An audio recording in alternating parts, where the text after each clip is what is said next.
In today's presentation, we are going to be talking about the Antarctic ecosystem and its food webs and chains.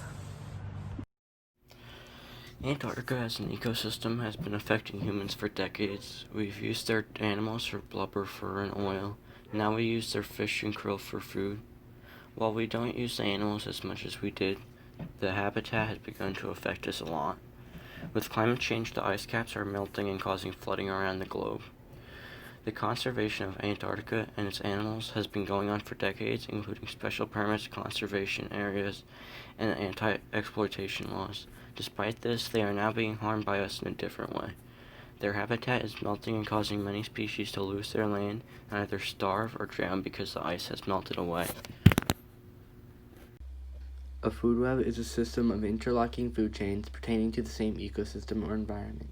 It is important to know what a food web is, because every ecosystem on planet Earth has one. The biodiversity is the number of different species in any given ecosystem or habitat.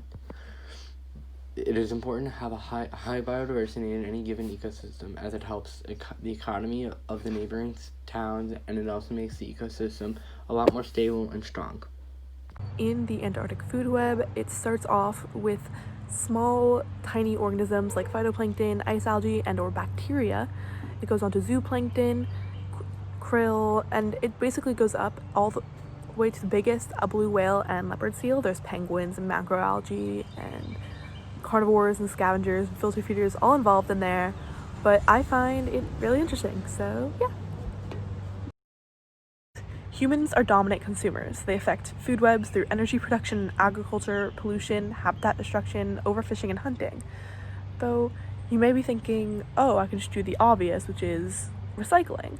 You could also save your energy amounts, use less pesticides, and try not to overfish or hunt, and obviously work on not polluting. And that will really help make a difference in these ecosystems.